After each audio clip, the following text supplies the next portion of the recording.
हम इंसान आज अंतरिक्ष की गहराइयों तक पहुंच चुके हैं, लेकिन क्या आपने कभी सोचा है कि जिस धरती पर हम खड़े हैं वह खुद कैसे बनी थी? जीवन की शुरुआत कहाँ से हुई थी?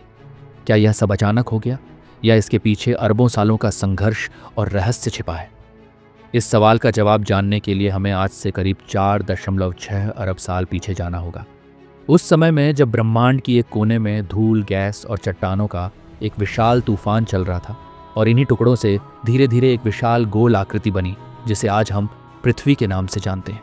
लेकिन तब यह पृथ्वी एक दहकती हुई आग के गोले जैसी थी। इसकी सतह पिघले हुए लावे से भरी हुई थी। कोई हवा नहीं, कोई पानी नहीं, कोई जीवन नहीं, और हर तरफ सिर्फ विनाश।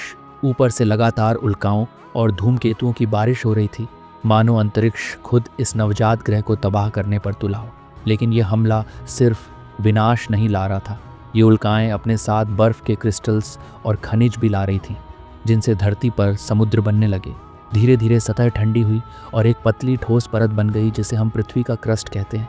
लेकिन जीवन अब भी बहुत दूर था, और फिर आया एक भयानक दौर जिसे हम लेड हैवी बॉम्बार्डमेंट कहते हैं। ये समय था जब हर रोज़ लाखों उल्कापिंड धरती से टकरा रहे थे। ये टकराव इतने शक्तिशाली थे कि उन्होंने धरती के हर हिस्से को हिला कर रख दिया। लेकिन इसी दौरान कुछ खास उल्कापिंड धरती पर टकराए, जिनमें amino acids, carbon compounds, protein और जीवन के मूल तत्व मौजूद थे। ये सब समुद्रों में जाकर इकट्ठा हो गए।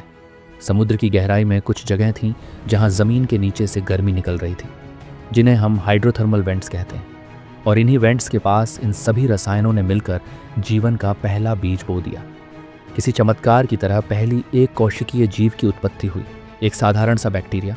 और इस साधारण जीव ने धरती के इतिहास की सबसे बड़ी क्रांति की शुरुआत की। ये जीव सूरज की रोशनी को भोजन में बदलना सीख गए, और इसी प्रक्रिया को हम आज प्रकाश संश्लेषण या फोटोसिंथेसिस कहते हैं। इस प्रक्रिया के दौरान यह जीव एक गैस छोड़ते थे, ऑक्सीजन, एक ऐसी गैस जो आज हमारे जीवन की सबसे बड़ी ज़रूरत है।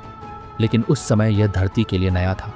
लाखों साल तक यह बैक्टीरिया ऑक्सीजन छोड़ते रहे, और धरती का वातावरण धीरे धीरे बदलने लगा। समुद्रों के अंदर यह जीव आपस में जुड़कर पत्थर जैसी संरचनाएं बनाने लगे, जिन्हें स्ट्रोमेटोलाइट्स कहते हैं, और इनकी वजह से ही धरती का वायुमंडल ऑक्सीजन से भर गया। पर अभी धरती पर कोई बड़ा जीव नहीं था। करोड़ों साल बीते, और फिर धरती की टेक्टोनिक प्लेट्स ने हलचल शुरू की। टकराकर एक सुपर कॉन्टिनेंट बना, रोडिनिया। लेकिन इसी दौरान धरती ने अपनी सबसे पहली आइस एज देखी, जब सारी धरती बर्फ से ढक गई। तापमान इतना गिर गया कि जीवन लगभग समाप्त होने के कगार पर पहुंच गया।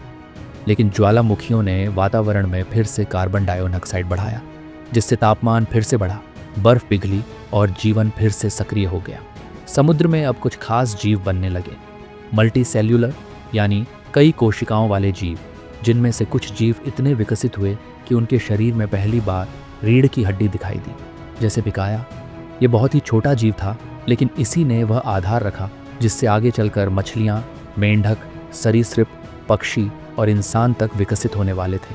लेकिन तब तक जीवन केवल समुद्र तक ही सीमित था, क्योंकि धरती की सतह सूरज की हानिकारक अल्ट्रावायलेट किरणों से जल रही थी। लेकिन अब धरती के वातावरण में मौजूद ऑक्सीजन ने मिलकर एक नया कवच बनाया, ओजोन परत, और इसने सूर्य की इन किरणों को सोखना शुरू किया, जिससे धरती की सतह पर जीवन पनपने की संभावना पैदा हुई। छोटे छोटे शैवाल, फंगस और पौधे धरती पर उगने लगे, और समुद्र से पहली बार एक जीव बाहर निकला, टिकटालिक, जिसने अपने पंखों को पैरों की तरह इस्तेमाल करना शुरू किया। और फिर शुरू हुआ टेट्रापोड्स का युग। ऐसे जीव जो पूरी तरह ज़मीन पर रहने लगे। यहीं से शुरू होती है रेंगने वाले जीवों की कहानी। यही आगे चलकर डायनासोर बनने वाले थे। लेकिन इससे पहले धरती ने एक और तबाही देखी, एक महाअकाल, जिसमें ज्वालामुखी विस्फोटों की वजह से धरती का वातावरण इतना गर्म हो गया कि 95% जीव समाप्त हो गए। सिर्फ कुछ ही जीव बचे, जिन्होंने खुद को परिस्थितियों के अनुसार ढाल लिया। उन्हीं में से एक शाखा धीरे धीरे बदलकर एक नई प्रजाति बनी, विशालकाय सरीसृप, जिन्हें हम डायनासोर कहते हैं। आज से करीब 20 करोड़ साल पहले धरती पर एक और सुपर कॉन्टिनेंट बना, पेंजिया, और यहीं से डायनासोरों की असली कहानी शुरू हुई। ये जीव हर कोने में फैल गए। कुछ शाकाहारी थे, कुछ मांसाहारी, कुछ विशालकाय, तो कुछ छोटे मगर चालाक।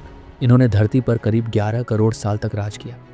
वे धरती की असली सत्ता बन चुके थे, लेकिन अब एक और मोड़ आने वाला था। एक ऐसा रहस्य जो अगले एपिसोड में उजागर होगा कि इन सब का अंत कैसे हुआ और फिर इंसान कैसे आए। अगर आप इस कहानी का अगला हिस्सा देखना चाहते हैं तो इस वीडियो को लाइक करो, और अगर इस पर 100 लाइक्स आते हैं तो मैं अगला एपिसोड ज़रूर लाऊंगा जिसमें हम बात करेंगे डायनासोरों की विनाशकारी समाप्ति की और उस रहस्यमयी उल्का की जिसने धरती का चेहरा ही बदल दिया।